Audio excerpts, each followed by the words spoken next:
All right, everyone. I'm going to get started with my little talk about this Frisian Stoelklok from 1714. So this clock was owned by a Midland resident. Her name was Florence Larch, and she passed away recently, and she did not have any close living kin, so all of her belongings are going to charity. The executives of her will are here with us tonight, and I hit it off with Miss Brenda here, and she has permitted me to do this little talk for you today before it goes off to the museum tomorrow. We're going to pack this up, and it's going to go to its new home tomorrow. All right, so a little bit about me. My name is Philip, and I'm the clockmaker here at PianoWorks Gallery Clocks. We do both pianos and clocks here in the store. We sell them and we repair them. And we also recently started selling Swiss wristwatches over here, kind of a natural expansion for our company here. The other owner of the store is Stephen Hawk. He is a registered piano technician, and he's the one who does all the piano tuning, the restoration, and he also is a piano teacher and leads our piano academy we have here in the store. So we do a lot of stuff. We're very busy, but I like being busy because time flies by fast. All right. So I'm also what's called a horologist, and whenever I say this word, people laugh sometimes because it sounds kind of weird. So what is a horologist? Horology comes from the Greek word horo, which means hour or time, and the English suffix logi, which is the study of, as you know, like biology, anthropology, etc. So I am a horologist as well as a clockmaker. So what is time? I mean, that's a really tough question. Time is something that we all feel inside. You know, when you're doing something you love and you're in a flow state, time flies by very fast. But when you're bored and waiting for an event to start, time goes very slow. We also experience time in the rising and setting of the sun, as well as the seasons change. So time is something that we experience as humans, but we don't have anything inside our body that really measures time. There's no way for us to know, oh, an hour and a half just passed. So that's why humans, over time, we've created these instruments to really tell us what time it is and how much time has passed, because we can't really feel that in our bodies. So this is a gnomon.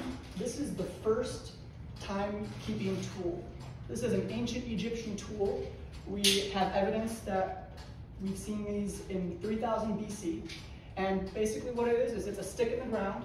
It's basically a sundial. And by using the shadow of the sun, you can tell approximately what time it is and how much time has elapsed.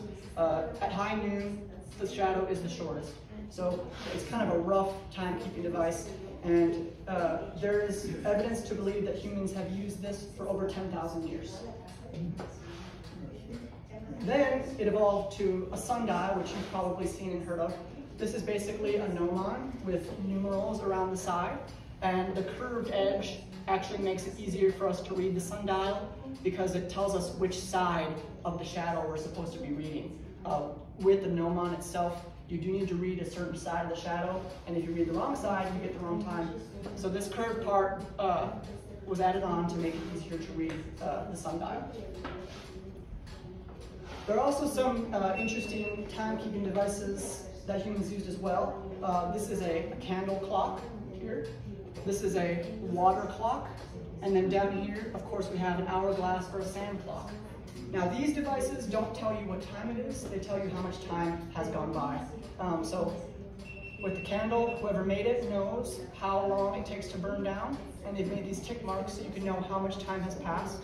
The same is true with the water clock. There's a little opening right here, and the water comes out at a certain speed, so we can know how much time has passed. And then the same is true with the hourglass. The sand goes through the small opening, and we know how much time has passed. These devices were used for thousands of years in ancient societies, and were used before we had any sort of mechanical clocks. So the first mechanical clocks to ever exist first emerged in the 13th century, so around year 1200. And these were tower clocks, also known as church clocks. So they were almost always in church towers in the center of the town. And they're very large and very heavy. How it works is there's the mechanism here, and there's a weight that would actually drop down the tower, sometimes all the way down to here. as well as a long pendulum, which would swing in the tower like this.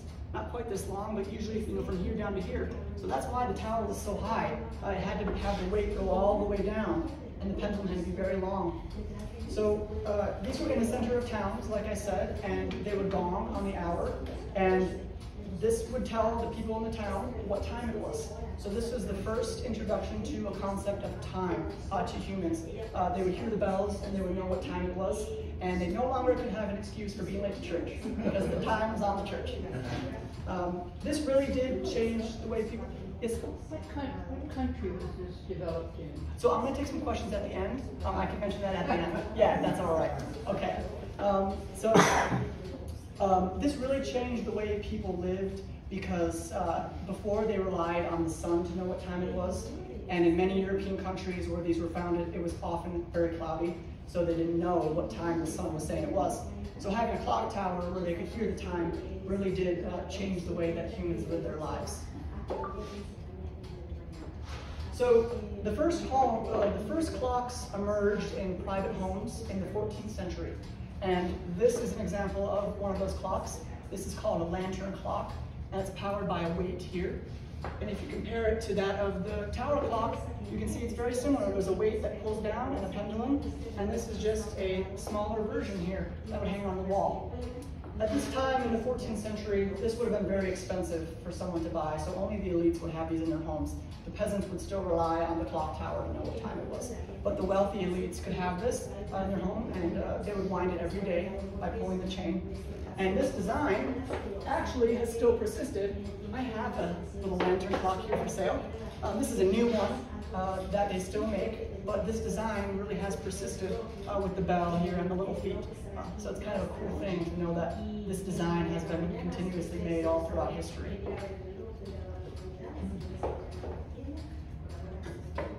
So in the 14th century, about the middle of the 14th century, we began to see clocks emerge in private homes a little bit more.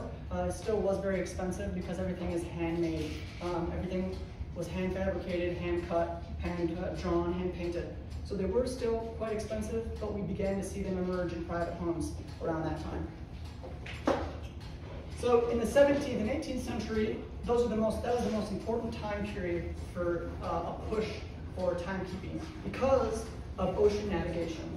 As you all know, that was the time when all the European powers began searching around the world, making maps, maybe going to the New World.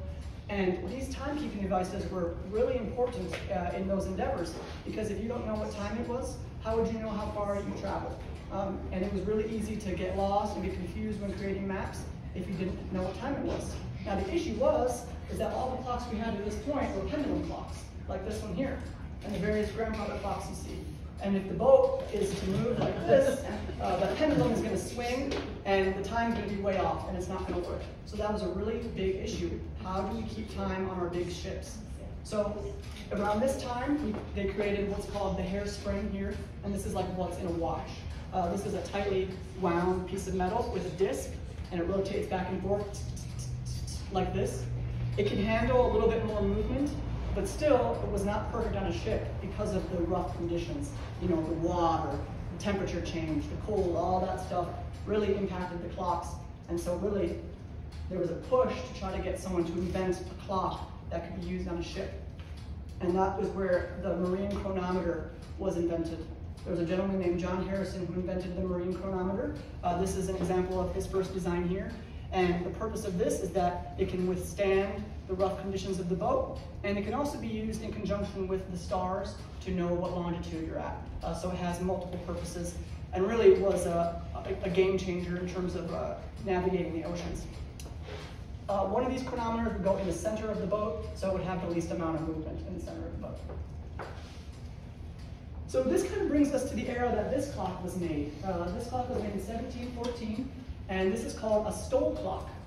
Here I have an example of other Stoelkloks, and as you can see, they all look very similar. All Stoelkloks look like this. They have mermaids on the side, as well as the carved lead and hand painting, and they also have a little chair they sit on. And that's actually what Stoelklok means. It means chair clock, because the mechanism itself is sitting on 4 little feet here, and it has a little chair back, like it's on a chair. So it literally translates to chair clock. This clock is from Frisia, which is a portion of the Netherlands. Here's the Netherlands in Europe, and then here's Frisia here in the northern Netherlands. It's a unique cultural region. They have their own language called Frisian, which is still spoken today. About 500,000 people speak the language. However, it's mostly as a secondary language. Most of the people do speak Dutch as their primary language. It is a heavily agricultural area with low, flat land. Like most of the Netherlands, as you know, it's very flat. It floods very often, and the Dutch people are known to have learned to control that. So Frisia has a lot of waterways like this, flat waterways, and very lush agricultural land. So the Stoelklok would actually go on a boat. It would go on a low boat that would go across calm waters like this, and it still would not be very accurate, but they would attach it to the boat, and as they would go around very slowly, they would have the clock keeping time, tell them what time it was. There's a couple features the clock has that you can't see here, but you're welcome to come up and see in a minute. The part that the pendulum is attached to actually is not firmly attached to the case. It's purposefully loose. That way when the clock moved a little bit, that pendulum could still move around and it wouldn't completely mess up the clock. It also is attached in a certain way. The weights are attached in a certain way that would prevent them from falling off in a boat. So the clock's original purpose was to be in a boat. So this clock, like I said, is very old, 308 years old, and we know this because it has been inscribed on the back plate by whoever made it. This is a very common practice for clockmakers to carve what year they made the clock in. There's also another date here, 1893, which is probably somebody who serviced the clock after it was made, would carve their year, and that's a common practice as well, to put what year you serviced it in. So to put this in perspective for you, Benjamin Franklin was 8 years old. It would be 62 years until the colonies declared independence from Britain. Tea was introduced to the 13 colonies for the very first time, and Bach was 30 years old and composing music in Germany. So life as we know it was completely different. Kind of crazy to imagine that this clock has stayed alive and is all still in original condition and functioning while humans have come and gone. Pretty incredible. So where is this clock going to be going? One more thing I forgot to mention. Oftentimes, clocks also have the name of the clockmaker inscribed on the back. This clock, I could not find the name of the clockmaker inscribed on the back. It may have it somewhere on the movement. It's possible when it gets to the museum and they disassemble it for service, they may find the name of the clockmaker. But right now, we're unable to see the name. So I'm gonna keep my eye on that to see if they figure out who made it. So the museum I keep talking about, where this is going, is the National Watch and Clock Museum in Columbia, Pennsylvania. They have the largest collection of timepieces in North America. It is run and operated by the National Association of Watch and Clock Collectors, which is a large society of both hobbyists and professionals, over 10,000 members, including myself.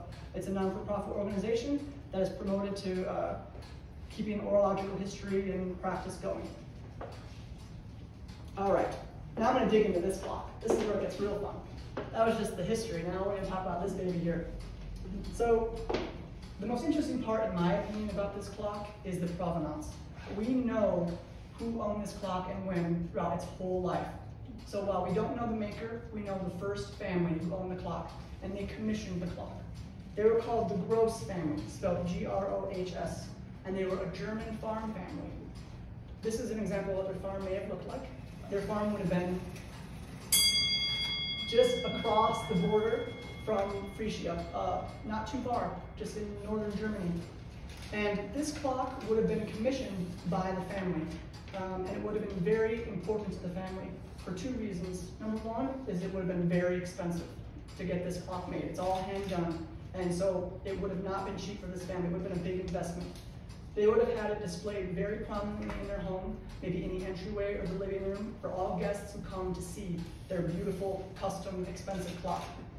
So it's important for that reason. It was a status symbol, but also was important because it would have been used to run the day-to-day operations of the clock. This is a one-day clock, so once per day you raise the weights, and that probably would have been done by the patriarch of the family. Every day he would have raised the weights of the clock, and they would have used the clock's chimes to run the day-to-day operations of the farm. It also has a little alarm feature here, which I'm going to demo for you as well. That's what the small weight does. So they could also set wake-up alarms and things like that if they pleased. So this clock stayed in the family for many generations.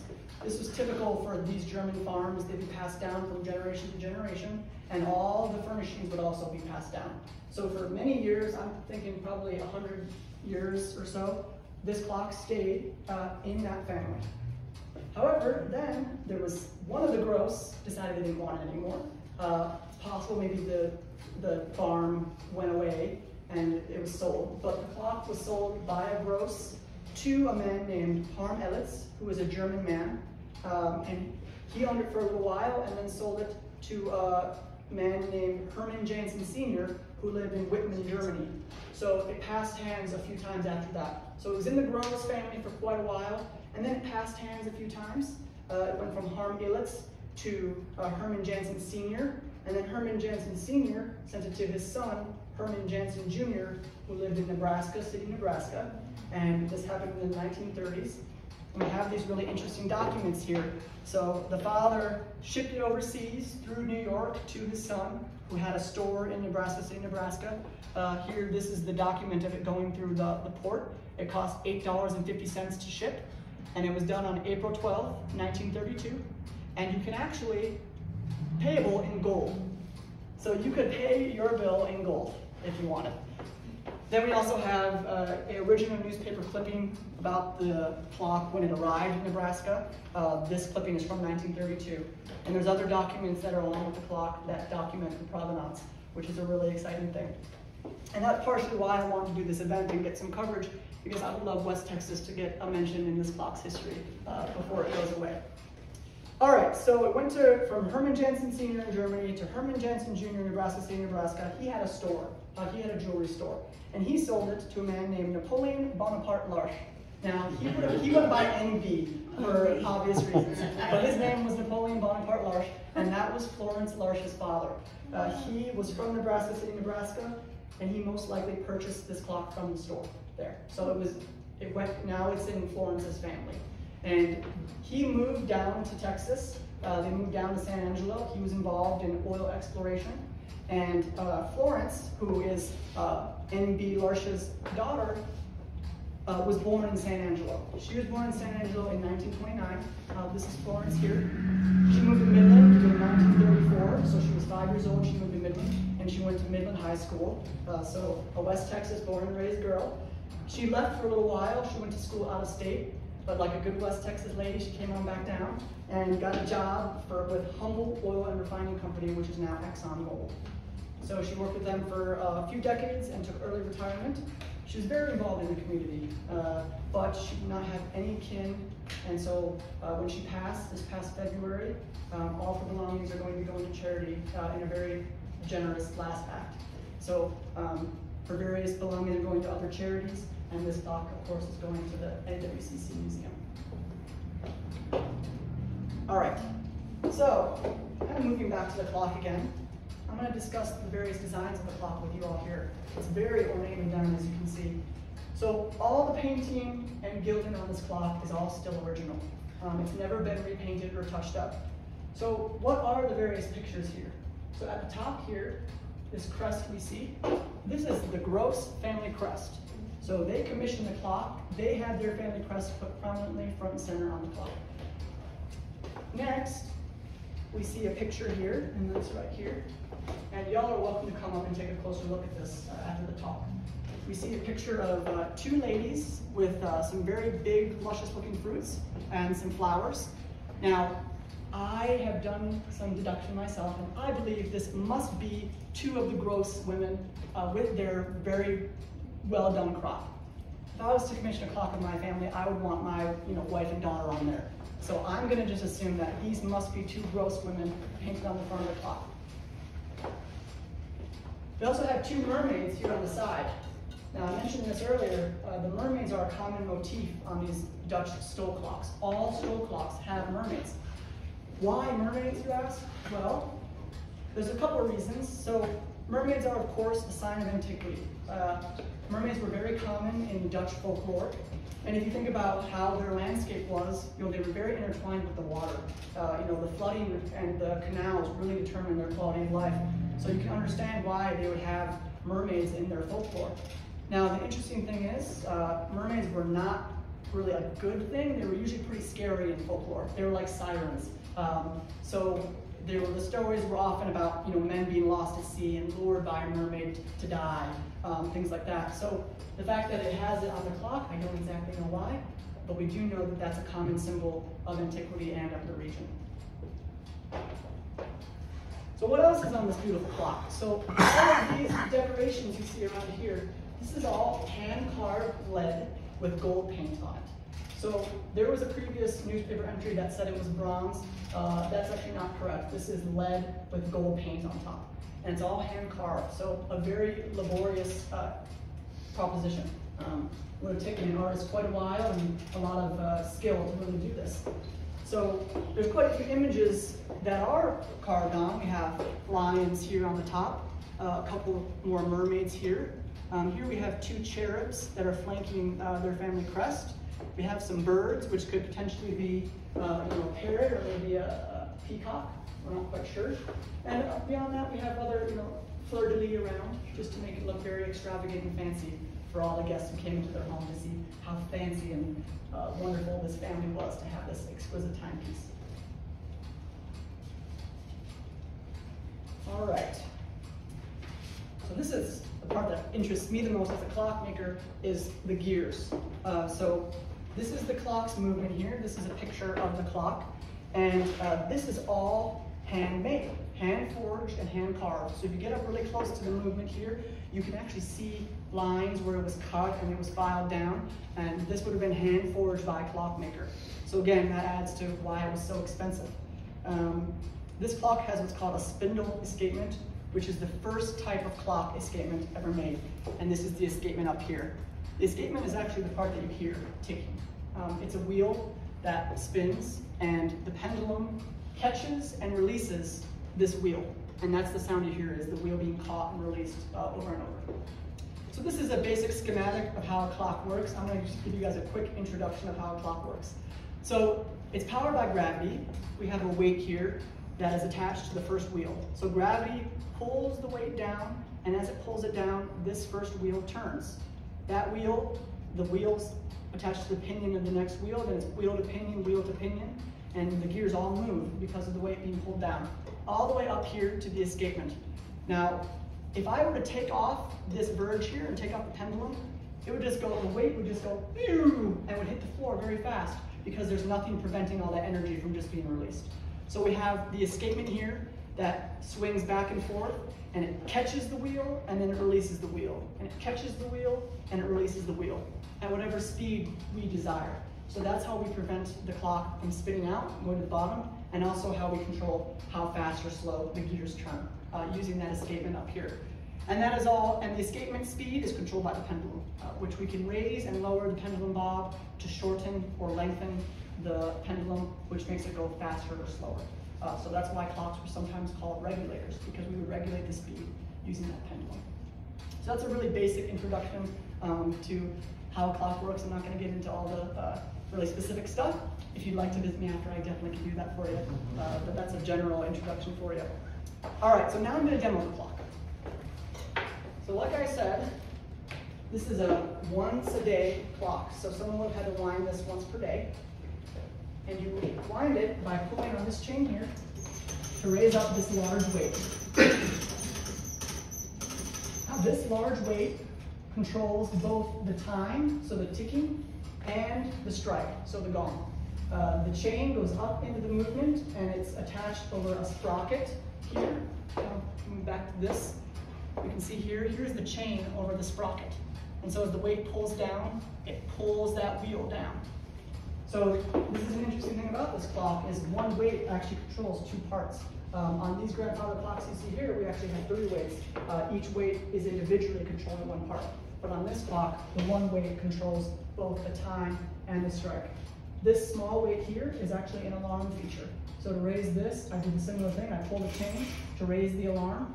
And then there's a small hand behind the minute hand that is actually the alarm.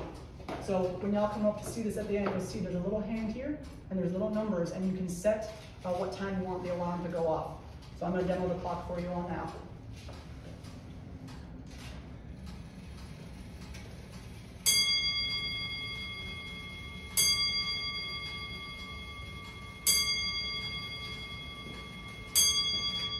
So at the top of the hour, it chimes what time it is. Then at the half hour, it does 1 strike. Then we're coming up on 5 o'clock.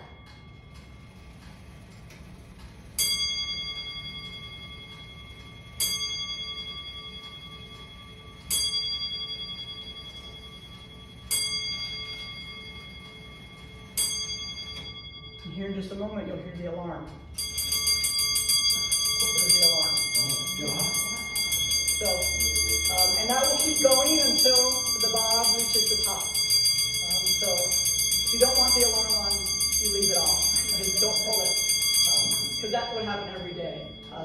There's no way to turn it off except to just leave that like that. Now, was there an AM or PM on it, or just? Nope, no AM or PM. So So if you every wanted 12 to hours. go on at 5 o'clock in the morning, you guys set it at 5 in the morning. Exactly, yeah. So they probably would have maybe not done it to wake up. They maybe would have done it, if I wanted to use it, I would set it for a couple hours, and then I would know it's going to go off in a couple hours. They wouldn't use it every day, most likely. So yeah, the bell is made out of iron, so it's very loud, and there's 2 hammers in there that one does the strike and one does the alarm. So this is quite a magnificent timepiece, as you can see. It's all still original, and it's just incredible to me that this is still ticking and striking away even 300 years later. So that concludes my talk. Thank you all very much for coming.